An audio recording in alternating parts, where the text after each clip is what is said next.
Welcome to GKGS with Manish sir. आज 4 सितंबर 2022 है और आज के जितने भी महत्वपूर्ण करंट अफेयर हैं वो हम इस वीडियो में डिस्कस करेंगे। तो आइए शुरू करते हैं आज का पहला प्रश्न। आज का पहला प्रश्न है, अगस्त 2022 में एकत्रित कुल जीएसटी राजस्व कितना है? अगस्त 2022 में एकत्रित कुल जीएसटी राजस्व कितना है? तो कितना है? तो 1.43 लाख करोड़ है। कितना है? तो 1.43 लाख करोड़। अब अगला प्रश्न आपका है, हाल ही में 64वें रमन मैग्सेस पुरस्कार 2022 किसे देने की घोषणा की गई है? तो ये दिया जाएगा 4 व्यक्तियों को। वो कौन कौन से हैं? तो सोथियारा छिन, तदाशी हथोरी, बर्नाडेट मैट्रिट और गैरी वेंचिंगी, यानी कि ये चारों को दिया जाएगा 64वां रेमन मैग्सेस पुरस्कार। अब देखो, कोलंबियाई मनोचिकित्सक है सोथियारा छिन, जापान के नेत्र रोग विशेषज्ञ हैं तदाशी हथोरी, फिलीपींस के बाल रोग विशेषज्ञ हैं बर्नाडेट मैट्रिट और फ्रांस के पर्यावरण कार्यकर्ता हैं गौरी बेंचिंगी।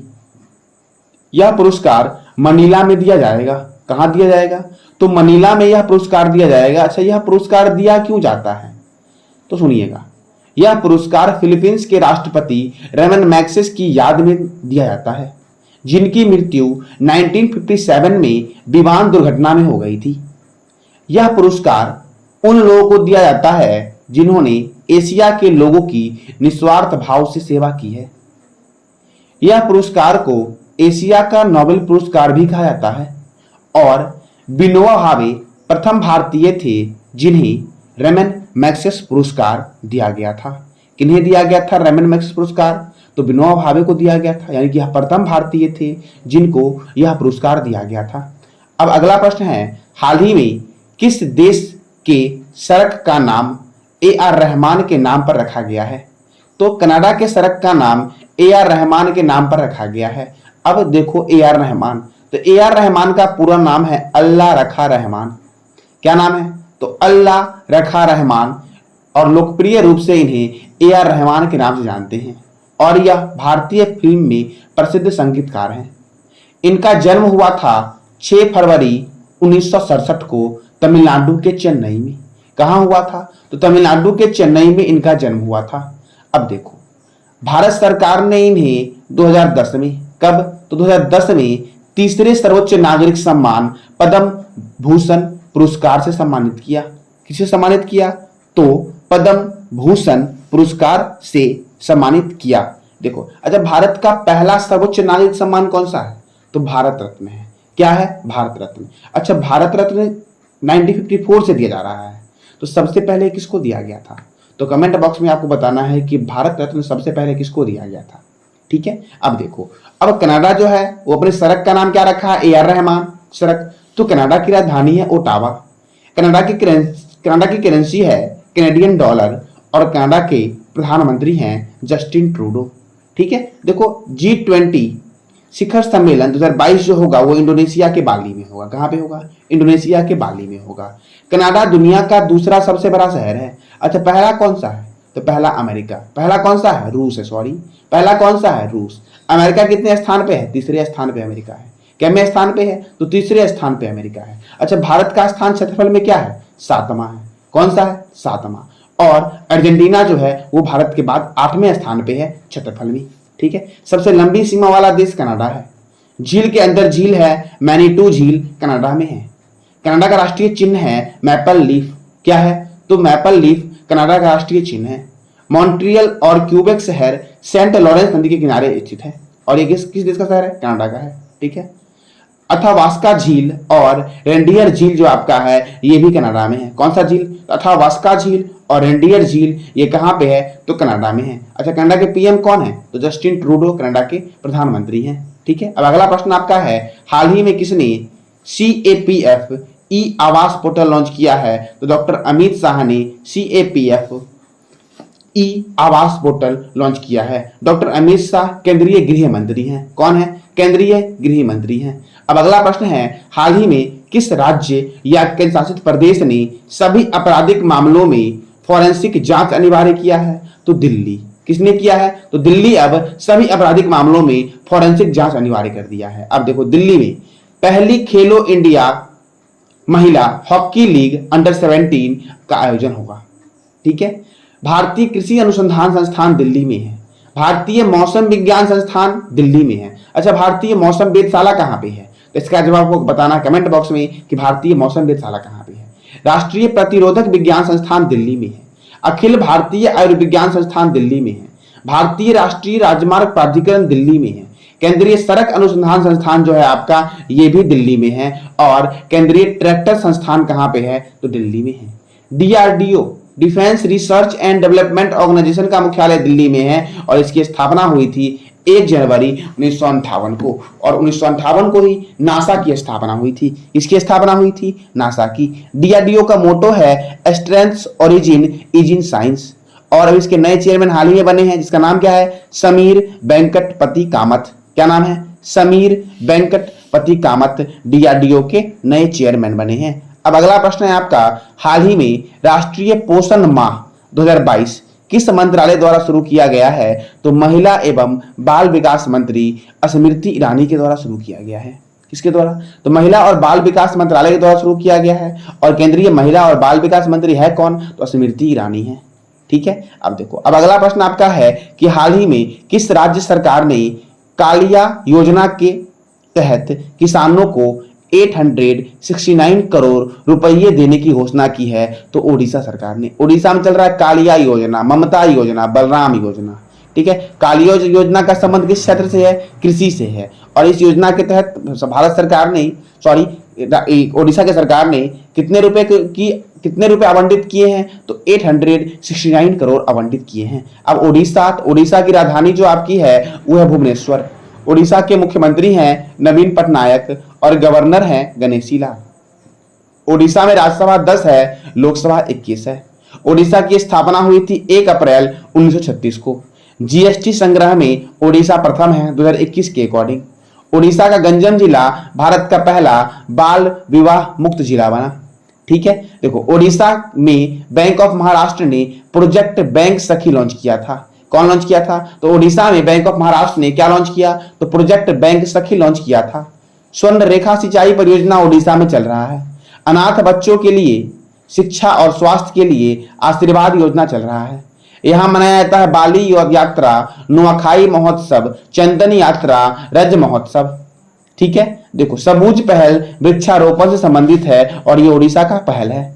विश्व का सबसे बड़ा हॉकी स्टेडियम राउरकेला में बन रहा है, जिसका नाम है बिरसा मुंडा हॉकी स्टेडियम। अच्छा, बिरसा मुंडा हवाई अड्डा कहाँ पे है? तो रांची में है।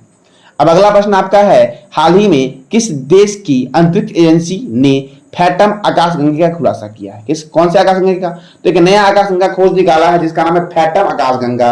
ये किसने किया है? तो ये अमेरिका की स्पेस एजेंसी है नासा। कौन सी है? नासा। नासा का फुल फॉर्म है national aeronautics and space administration ने खोजा है। मैंने पिछले दिन बताया था आपको कि नासा की एक टेलीस्कोप थी जिसका नाम था जेम्स वेब टेलीस्कोप। उसी ने बृहस्पति ग्रह की नए चित्र को भेजा है। ठीक है। देखो, और ये जो आपका फैटम आकाशगंगा है यह भी जेम्स वेब टेलीस्कोप ने ही खोजा है। ठीक है। देखो, जेम्स वेब टेलीस्कोप ने 32 मिलियन प्रकाश वर्ष दूर स्थित इस गैलेक्सी का खुलासा किया है। नई तस्वीर जो लॉन्च किया गया है वो नासा और यूरोपीय अंतरिक्ष एजेंसी द्वारा जारी किया गया है। अब देखो, अमेरिका का ये स्पेस एजेंसी नासा है। नासा का फुल फॉर्म क्या हो जाएगा? National aeronautics and space administration. और इसकी स्थापना हुई थी 1958 में। अमेरिका में आपका येलोस्टोन नेशनल पार्क है जो ग्लोबल वार्मिंग के खतरे में है। अब देखो, अमेरिका ने एक सुपर कंप्यूटर बनाया जिसका नाम था फ्रंटियर, और फ्रंटियर ने जापान के फुगाको को पीछे छोड़ा। सुप्रीम कोर्ट की पहली महिला अश्वेत जज जो बनी है वो बनी है केतंजी ब्राउन जैक्सन। कौन बनी है? तो सुप्रीम कोर्ट की पहली महिला अश्वेत जज बनी है केतंजी ब्राउन जैक्सन। वज्र प्रहार सैन्य अभ्यास और युद्ध अभ्यास सैन्य अभ्यास जो होता है आपका, वो भारत और अमेरिका के बीच होता है। 49वीं समांतर रेखा अमेरिका और कनाडा के बीच स्थित है। उत्तरी ध्रुव पर पहुंचने वाला प्रथम व्यक्ति था रॉबर्ट पियरी, यह भी अमेरिका का था। चंद्रमा पर पहुंचने वाला प्रथम व्यक्ति था नील आर्मस्ट्रांग, यह भी अमेरिका का है। संविधान लिखने वाला प्रथम देश अमेरिका है। कौन है? अमेरिका है। और ताजे पानी की सबसे बड़ी झील है सुपीरियर झील, यह भी अमेरिका में है। कहां पे है? अमेरिका में है। अब नेक्स्ट प्रश्न आपका है कि किस राज्य की शिक्षा विभाग ने हल्के स्कूल बैग नीति प्रस्तुत किया है? हल्के स्कूल बैग मतलब क्या? तो इसने बोला है क्या कि अब सप्ताह में एक दिन बच्चे जो आएंगे वो बैगलेस होंगे, अर्थात बिना बैग के होंगे। और यह किसने किया है? तो मध्य प्रदेश ने किया है। किसने किया है यह? तो मध्य प्रदेश ने एक नई हल्के स्कूल बैग की नीति को प्रस्तुत किया है, जिसके तहत बच्चे सप्ताह में एक दिन बैग लेके नहीं आएंगे, बैगलेस आएंगे। ठीक है, अब देखो मध्य प्रदेश तो पहली बार अपनी वार्षिक वित्तीय योजना के हिस्से के रूप में बाल बजट पेश किया, यानी कि बाल बजट पेश करने वाला भारत का जो पहला राज्य बना आपका, वो मध्य प्रदेश बना। बालिकाओं के लिए पंख अभियान मध्य प्रदेश में शुरू किया गया। पुलिस कर्मियों के लिए करमवीर पुरस्कार और दीदी वाहन सेवा की शुरुआत गर्भवती महिलाओं के लिए की गई, और ये कहां की गई? तो ये की गई असम, मध्य प्रदेश में। मध्य प्रदेश में सर्वाधिक नेशनल पार्क है, 11 नेशनल पार्क आपका मध्य प्रदेश में है, जिसमें से है कूनो नेशनल पार्क मध्य प्रदेश में, ठीक है, और डायनासोर नेशनल पार्क भी मध्य प्रदेश में है। अंकुर योजना, ठीक है, मानसून के दौरान वृक्ष लगाने वालों को सम्मानित किया जाएगा इस योजना के तहत। 48वां खजुराहो नृत्य महोत्सव कहां हुआ? तो ये मध्य प्रदेश में हुआ। ठीक है, खेलो इंडिया गेम्स 2023 का आयोजन कहां होगा? तो मध्य प्रदेश में होगा खेलो इंडिया गेम 2023 का आयोजन। मध्य प्रदेश की राजधानी है भोपाल, गवर्नर है मंगू भाई छगन भाई पटेल और मुख्यमंत्री है शिवराज सिंह चौहान। यहाँ पे राज्यसभा 11 है, लोकसभा 19 है। Kanha Kisli national park, Madhav national park, Ban Bihar national park, Satpura national park, Bandhavgarh राष्ट्रीय उद्यान या national park, Ankleshwar national park, dinosaur national park और कूनो नेशनल पार्क, ये सब कहां पे है? तो ये सब मध्य प्रदेश में है। मध्य प्रदेश में 2 स्टेडियम हैं, राजा भोज अंतरराष्ट्रीय हवाई अड्डा मुख्य वाले, राजा भोज अंतरराष्ट्रीय हवाई अड्डा भोपाल में है, और देवी अहिल्याबाई होलकर अंतरराष्ट्रीय हवाई अड्डा जो आपका है वो कहां पे है? तो इंदौर में है। तो ये था आज का आपका करंट अफेयर। मैंने कल आपसे एक क्वेश्चन पूछा था जिसका बहुत सारे बच्चों ने जवाब भी दिया है, ठीक है, तो आप कोशिश करो कि जितना जानते हो उतना बताओ इसके बारे में। ठीक है, एक पुस्तक आपका है जो मैंने कल पूछा था आपका कि the hero of Tiger Hill autobiography of Paramvir, इसके लेखक कौन है? तो योगेंद्र सिंह यादव है। कौन है? योगेंद्र सिंह यादव इसके लेखक हैं। अब देखो अब और कौन कौन सी पुस्तक आई? तो ममता बिहाइंड 2021 जयंत घोषाल के द्वारा लिखा गया था। A little boy of India Ruskin Bond, fearless governance Kiran Bedi, bachelor dad Tushar Kapoor, a nation to protect Priyam Gandhi Mody, उड़ान एक मजदूर बच्चे की Mithilesh Tiwari, how the earth got its beauty तो सुधा मूर्ति, किसके द्वारा लिखा गया है? सुधा मूर्ति के द्वारा। अष्टांग योग के लेखक हैं सोनू फोगट, और the hero of Tiger Hill autobiography of Paramvir के लेखक हैं कौन है? तो योगेंद्र सिंह यादव हैं। अब आपका आज का प्रश्न है, हाल ही में किस बैंक ने कैशलेस कार्ड लॉन्च किया है? तो आपको कमेंट बॉक्स में इसका आंसर देना है, और कैशलेस कार्ड क्या है ये भी बताना है, और एसबीआई बैंक के बारे में आप जितना भी जानते हो, एचडीएफसी बैंक के बारे में आप जितना भी जानते हो, यस बैंक के बारे में जितना भी जानते हो, और कैनरा बैंक के बारे में जितना भी जानते हो, वो सब का जवाब आप कमेंट बॉक्स में टाइप करो कि एसबीआई की स्थापना कब हुई, एचडीएफसी की स्थापना कब हुई, यस बैंक की स्थापना कब हुई, और कैनरा बैंक की स्थापना कब हुई। ठीक है, तो आज के लिए इतना ही। अगर आपको जानकारी अच्छी लगी हो तो लाइक करें, शेयर करें और सब्सक्राइब करें। Thank you.